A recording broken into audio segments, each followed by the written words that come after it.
Hello friends, my name is Ravinder Singh and I welcome you all on my YouTube channel. तो इस video में हम बात करने वाले हैं क्या हमारी स्ट्रेटजी रहनी चाहिए आगे के दिनों में। जैसे कि हमें पता है कि एक टेंटेटिव डेट्स हमें पता है आरआरबी पीओ की, आरआरबी क्लर्क की एंड आईबीपीएस क्लर्क जो डिफरेंट एग्जाम्स होने वाले हैं कि अगस्त में शेड्यूल हैं वो। तो अब बहुत सारे मैसेज आ रहे थे टेलीग्राम चैनल पे मुझे कि आप ऐसी स्ट्रेटजी बताइए उन कैंडिडेट्स के लिए जो ऑलरेडी प्रिपेयर, मतलब जिनका सिलेबस कंप्लीट है, जिन्होंने थोड़ा बहुत जो रिवीजन भी कर रखा है नोट्स का जो उन्होंने बनाए थे, और कुछ मॉक्स जो प्री के लेवल के लगाए हुए हैं और वो मेंस में स्विच करना चाहते हैं। कब करें, कैसे करें, टाइम मैनेजमेंट कैसे होगा, हर दिन प्री देना है, सॉरी हर दिन मेंस देना है प्री के साथ, कैसे करना है मीन्स अल्टरनेट डेज पे देना है। तो ये सभी चीज़ें हम डिस्कस करने वाले हैं कि क्या हमारा जो अप्रोच रहनी चाहिए। इस वीडियो में हम बात करेंगे कि पहले तो हमें पता होना चाहिए कि जो नोटिफिकेशन जो कैलेंडर आया था, टेंटेटिव कैलेंडर जो आया था आईबीपीएस का, उसमें आप डेट्स देख सकते हैं। तो ऑलमोस्ट मैं लगाऊंगा, अभी जो अप्रैल के दिन बचे हैं उनको मैं नहीं गिन रहा, ना ही मैं अगस्त के जो डेज हैं, फॉर एग्जांपल 5 अगस्त से अगर क्लरिकल का एग्ज़ाम शुरू है तो मैं वहाँ तक के नहीं दिन गिन रहा।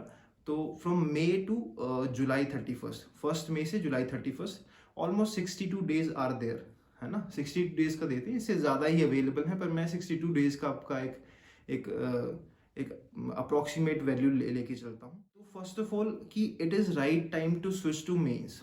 और मेंस देना कैसे है वो बताता हूँ आपको। मेंस ट्वाइस अ वीक देना है ना, वीक में 2 बार देना है, क्योंकि इससे आपकी हैबिट बनेगी। और मई मंथ जो है स्पेसिफिकली हम टारगेट करेंगे कि आपकी हैबिट बननी चाहिए मेंस के मॉक देने के लिए।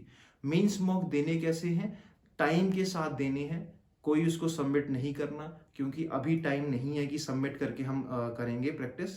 तो आप जैसे है टाइम के साथ उसको दीजिए। क्वेश्चन होते हैं तब भी ठीक है, नहीं होते तो टेंशन नहीं लेनी है, उसको एनालिसिस करना है। तो इस ढंग से हम हर दो मॉक देंगे हर एक हफ्ते में। और बात करते हैं प्री के मॉक्स की। तो प्री के मॉक्स हम एवरी डे देंगे उसमें वीक में, और साथ में हम करेंगे करंट अफेयर्स। तो स्पेसिफिकली मोटे तौर पे बात करें तो 3 चीज़ें हम टारगेट करेंगे इस जो टाइम अवेलेबल है। एक तो प्री के मॉक्स देंगे, एक मेंस के मॉक देंगे, और तीसरा जो होगा current affairs. Right, current affairs हर दिन करने हैं। मैं आपको यही सजेशन दूंगा कि हर दिन करें तो बहुत बेहतर रहेगा, क्योंकि मैंने वही अप्रोच अपनाई थी जिससे कि एक बर्डन कम रहता है। क्योंकि पूरी जो गेम है प्रिपरेशन की, एग्ज़ाम क्लियर करना, किसी एग्ज़ाम को अप्रोच करना, ये माइंडसेट से खेली जाती है। तो अगर आपके पास 365 पेजेस और उससे ज़्यादा की पीडीएफ अवेलेबल है, और वहीं आपका एक एक दिन में जैसे 2 पेजेस की पीडीएफ अवेलेबल है, तो उसमें और 365 डेज जो, सॉरी जो 365 पेजेस होते हैं उसमें बहुत डिफरेंस होता है, तो ज़्यादा टारगेट लगता है। तो उस चीज़ को मैंने सॉर्ट आउट किया था, हर दिन मैं करता था। और आपको वीकली रिवाइज ज़रूर करना है, क्विज देना है। ये रिवीजन बहुत इंपॉर्टेंट है, मैं हमेशा यही चीज़ पे एम्फेसाइज करता हूँ, रिवीजन बहुत ज़्यादा ज़रूरी है।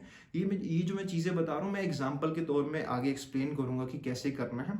तो अभी तक ने क्या सीखा कि मेंस हमें 2 बार देना है एक वीक में, प्री हमें हर दिन देना है, और साथ में उसका एनालिसिस करना है, और करंट अफेयर्स हमें तीनों दिन सॉरी जो वीक में पूरे दिन पढ़ना है। अभी ये करना कैसे है ना। फॉर एग्जांपल मंडे को मैं 6:30 बजे उठा, 7:30 तक फ्रेश हो गया, सब कुछ रेडी हो गया पढ़ने के लिए, 7:30 बजे मैं पढ़ूंगा, पढ़ाई शुरू करूंगा। आपको ये चीज़ मैं सजेस्ट करूंगा कि पहला 1 घंटा आप स्पीड मैथ्स के क्वेश्चन को दीजिए। उसमें करना क्या है, 1 आवर इज सफिशिएंट। 1 आवर में करना क्या है, टेबल को रिवाइज कीजिए, स्क्वायर्स, क्यूब्स, परसेंटेज, इन सब की वैल्यू को रिवाइज कीजिए, 10 मिनट में हो जाएगा। फिर आपको स्पीड मैथ्स के क्वेश्चन लगाने हैं जो कि चेकलिस्ट में अवेलेबल होंगे आशीष सर के चैनल पे, जो आशीष अरोरा सर हैं टेलीग्राम चैनल पे, जो क्वांट की चेकलिस्ट होती है वो करने हैं। पर आपको सारे क्वेश्चंस नहीं करने, 10 क्वेश्चन करने हैं सिंप्लीफिकेशन के, 10 अप्रोक्सीमेशन में, क्योंकि उसमें ज़्यादा दिए होते हैं, तो 10-10 ही करना है। ये इसका मकसद ये है कि आपका फ्लो बना रहे, स्पीड मैथ्स में आपका फ्लो बना रहे। 10-10 क्वेश्चन करने हैं। अर्थमेटिक में हाँ आप ये कर सकते हैं कि अर्थमेटिक के सारे क्वेश्चन कर लें तो अच्छा रहेगा। अगर उसमें भी कम कर सकते हैं तो कोई बड़ी बात नहीं है, उसमें भी चलेगा। मेन पर्पस है कि अपना फ्लो बना रहना चाहिए। ये हो गया। अब इसके बाद मैं करूँगा reading, skimming and vocab revise करूँगा। उसमें 45 मिनट्स टू 1 आवर का टाइम रखता हूँ कि उसके बाद मैं 2 एडिटोरियल पढ़ूंगा, उसमें रीडिंग करूंगा, उसमें स्किमिंग करूंगा। रीडिंग कैसे करनी है ग्रामर को लेके वो भी मैंने एक्सप्लेन कर रखा है अपनी वीडियोस में, इंग्लिश वाली वीडियोस में, मे बी पार्ट 3 था शायद, उसमें आप देख सकते हैं।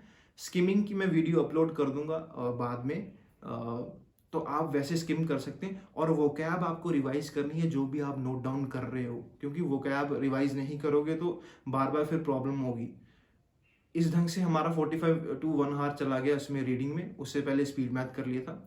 अभी आपको देना है प्री का मॉक। अभी पढ़ना मैं तो यही सजेशन दूंगा कि अभी कुछ पढ़िएगा मत, क्योंकि एक फ्लो आपका फिर पढ़ते पढ़ते ये होगा कि आपको थोड़ी सी बोर्डम फील होगा। तो आपको प्री का मॉक देना है, 1 घंटे का मॉक होगा। कोई भी मॉक टेस्ट लगा सकते हैं। मैंने स्पेसिफिकली गाइडली यूज़ किया था प्री के लिए और ऑलिव बोर्ड यूज़ किया था मेंस के लिए। तो आपकी चॉइस है। प्रैक्टिस मॉक के मैंने मॉक दे रखे हैं, तो उनका लेवल भी अच्छा ही है काफ़ी। तो आप दे सकते हैं किसी भी जो भी आपने जिसका भी सब्सक्रिप्शन ले रखा है उसका एनालिसिस जैसे ही मॉक खत्म होता है उसी वक्त उसका एनालिसिस करना है। एनालिसिस की वीडियो भी मैं अपलोड कर दूँ, कैसे एनालिसिस करते हैं, क्या क्या चीज़ें हैं जो हमें नोट डाउन करनी है। एनालिसिस के लिए मैं 1 घंटा रख रहा हूँ फिलहाल, क्योंकि एनालिसिस ज़्यादा बड़ी चीज़ नहीं है, कम ही टाइम लगेगा। पर चलो 1 घंटा हम ले लेते हैं, 1 घंटे का मॉक हो गया, 1 घंटा हमने एनालिसिस कर लिया। उसके बाद हम करेंगे करंट अफेयर्स पढ़ेंगे।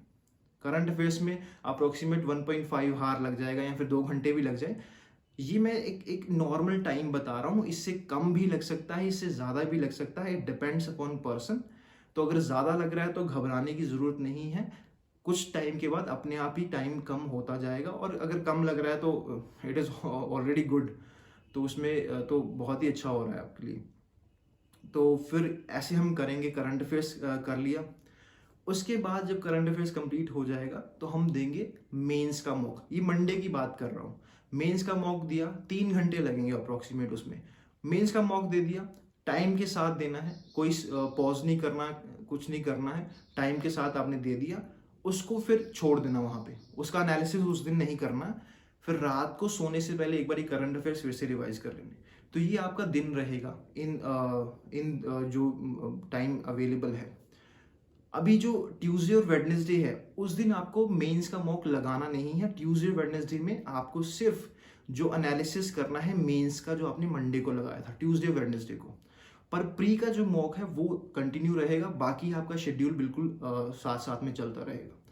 अभी ये चीज़ आती है कि जो बाकी टॉपिक्स हैं कैसे रिवाइज करें। कुछ कैंडिडेट्स क्या करते हैं कि वीडियोस भी उनको लगता है कि, क्योंकि हमारा जो माइंड सेट होता है डेवलप हो जाता है ना कि यार हम उस चैनल में उस सर की या उस मैडम की वीडियोस को स्किप कर रहे हैं, तो यार हमारा क्या पता अच्छा ना हो। तो ये माइंड सेट माइंड आपके साथ खेलता रहेगा बार बार। तो उसको अवॉइड करना है। आप आए हो इस चीज़ को मेंस के लिए क्योंकि आपने ऑलरेडी कवर कर लिया सिलेबस सारा। तो आपको उसमें कोई प्रॉब्लम नहीं है। आपको सिर्फ माइंडसेट अपना क्लियर रखना है कि हाँ मैं कर रहा हूँ, सही कर रहा हूँ। तो इस ढंग से आपको अप्रोच करना है। एनालिसिस होगा, ट्यूसडे वेडनेसडे को एनालिसिस कर लिया। अब एनालिसिस में ये चीज़ बहुत इंपॉर्टेंट है कि जो आपको कुछ खामियां महसूस होती हैं, प्री में भी आपको लगा कि जैसे मैंने अर्थमेटिक के क्वेश्चन लगाया, मेरे से हुआ नहीं, गलत हो गया, तो आपको एनालिसिस करना है कि ये गलती क्या हुई, क्या मेरे कंसेप्ट वीक हैं। जो भी कमी आती है उसको आप स्ट्रॉन्ग करेंगे, उसको ऐड ऑन कर लीजिए, है ना। आप उसको ऐड ऑन कर लीजिए, उसको थोड़े क्वेश्चंस लगा लीजिए उसके ज़्यादा। फॉर एग्जांपल अगर आपको टाइम एंड वर्क में प्रॉब्लम आ रही है तो टाइम एंड वर्क का एक बारी जो नोट्स आपने बनाए हैं उसको रिवाइज कर लीजिए, 10-12 क्वेश्चन या फिर थोड़े ज़्यादा क्वेश्चन लगा लीजिए। तो इसी ढंग से जिस चीज़ में कमी आती है उस चीज़ को देखो, उस चीज़ को इम्प्रूव करो। ना कि आप पूरा फिर से पढ़ेंगे, फिर से क्लासेस देखेंगे, वो बहुत आपका टाइम वेस्ट हो जाएगा। और इस समय में आपको यहाँ ढूंढना नहीं है कि कहाँ से मेंस कंटेंट मिलेगा, कि हम टेलीग्राम पे सर्च करें फिर पीडीएफ डाउनलोड करेंगे या किसी चैनल से डाउनलोड करेंगे। मॉक टेस्ट बेस्ट सोर्स होते हैं मेंस की प्रैक्टिस के लिए, क्योंकि आपको एक ही जगह पे सभी क्वेश्चंस मिल जाएंगे। इंग्लिश सेक्शन के भी जितने भी सेक्शन होते हैं सभी क्वेश्चंस मिल जाएंगे, और वो भी मेंस लेवल के। तो आपको सिर्फ इसी के ऊपर फोकस करना है। तो इस ढंग से हो गया। ट्यूसडे वेडनेसडे हमने एनालिसिस कर लिया। अब थर्सडे को फिर से हम मॉक देंगे मेंस का। सेम जो रूटीन मैंने आपको बताई थी मंडे को, वैसे आप फॉलो कर सकते हैं। ये रूटीन मैंने अपने हिसाब से फॉलो करी थी। आप इसमें कुछ चीज़ें ऐड ऑन कर सकते हैं, कुछ चीज़ें इसमें से हटा सकते हैं अपने हिसाब से कि आपका लेवल कहाँ तक है, आपको किस चीज़ में आसानी होती है। तो उस ढंग से आप इसमें ऐड ऑन और रिडक्शन कर सकते हैं। कोई बड़ी बात नहीं है। थर्सडे को जब हम मॉक देंगे मेंस का, सेम रूटीन रहेगी, उसका एनालिसिस करेंगे फ्राइडे एंड सैटरडे को। अब संडे एक इम्पॉर्टेंट डे हुआ, संडे को हम करेंगे वीकली रिवीजन। उस दिन आप प्री का मॉक स्किप कर सकते हो, मर्जी है आपकी, देना चाहते हो तो दे सकते हो।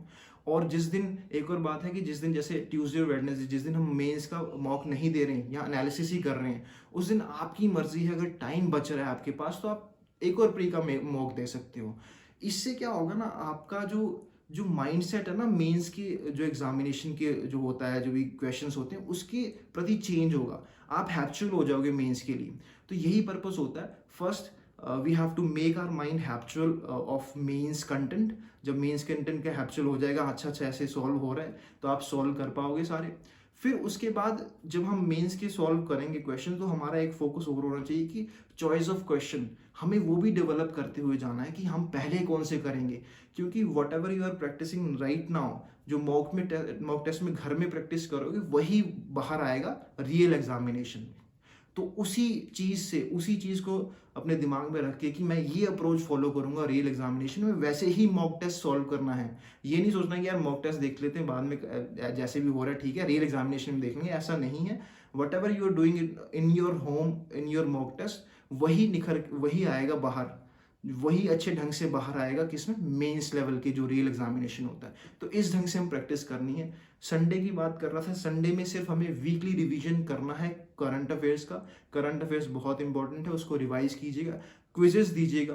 कुछ एक्स्ट्रा मिलता है, जैसे मैंने एक्सप्लेन कर रखा है करंट अफेयर्स की वीडियो में, कुछ एक्स्ट्रा न्यूज़ मिलती है, उसको नोट डाउन कर लो A4 साइज शीट्स में, उसको एक जगह रख लो या कॉपी में कर लो, उसको रिविजन करना है।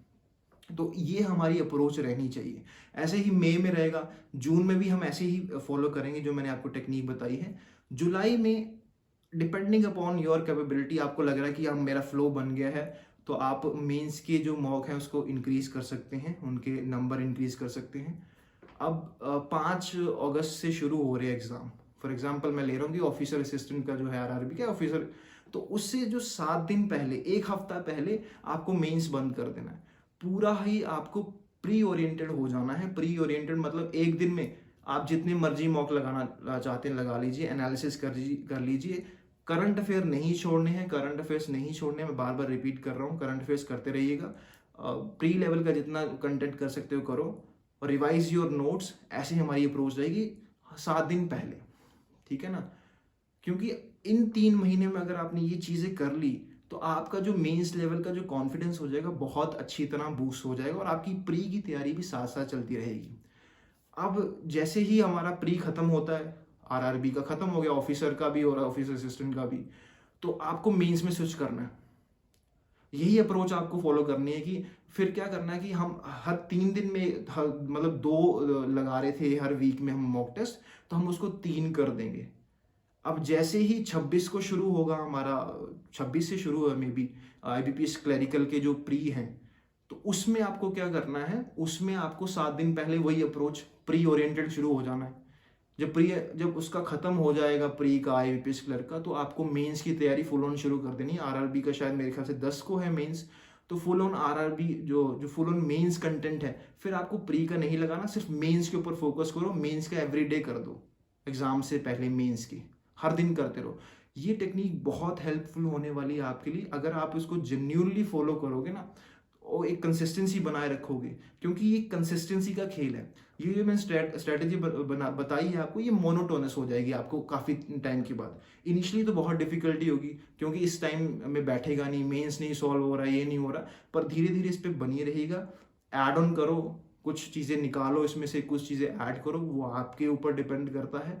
इसी ढंग से अगर आप प्रैक्टिस करोगे, तो आपका बहुत अच्छे से मैनेज हो जाएगा। जो प्री की तैयारी है और मेंस की तैयारी, दोनों साथ साथ चलेंगे, है ना। फिर मैं आगे सबसे ज़्यादा टाइम जो हमारा वेस्ट होता है ना, वो इसी में होता है कि एक तो कन्फ्यूजन रहती है दिमाग में कि यार प्री का करूँ या मेंस का करूँ। अब फिर जब डिसाइड कर लेते हैं मेंस क्या करना है, तो हम कंटेंट ढूंढने लग जाते हैं, कभी किसी चैनल से, कभी किसी पीडीएफ से, कभी कुछ। तो उसमें टाइम वेस्ट मत करो। मॉक टेस्ट है, मॉक टेस्ट ही दीजिए, उसी को एनालिसिस कीजिए, उसका ही बार बार। इस ढंग से आपको प्रिपेयर करना है और इसी ढंग से आप प्रिपेयर करते रहिएगा। आपकी इम्प्रूवमेंट ज़रूर आएगी, आपको दिखेगी, और आप एक मैनेजेबल वे में बहुत अच्छे तरीके से प्री प्लस मेंस की तैयारी कर पाएंगे। तो आगे आपको कुछ भी अगर पूछना हो कमेंट सेक्शन में आप पूछ सकते हैं। टेलीग्राम चैनल का लिंक मैं दे दूंगा, उसमें भी आप क्वेश्चंस पूछ सकते हैं। पर मैं एक और चीज़ बता दूं, ये स्पेसिफिकली उनके लिए है जो इंटरमीडिएट हैं अपनी तैयारी में, जिनका सिलेबस कंप्लीट हो चुका है, जिन्होंने नोट्स रिवाइज कर रखे हैं और प्री के मॉक टेस्ट भी दे चुके हैं। अगर एक बिगिनर के लिए स्ट्रेटजी नहीं है, बिगिनर को फर्स्ट अपना सिलेबस कवर करना है, फिर वो स्विच कर सकता है। मैं बिगिनर्स के लिए भी एक अलग वीडियो ले आऊँगा, अगर आप चाहते हैं कमेंट्स में बता दीजिएगा, और इसी ढंग से प्रिपेयर करिएगा आप। Thank you.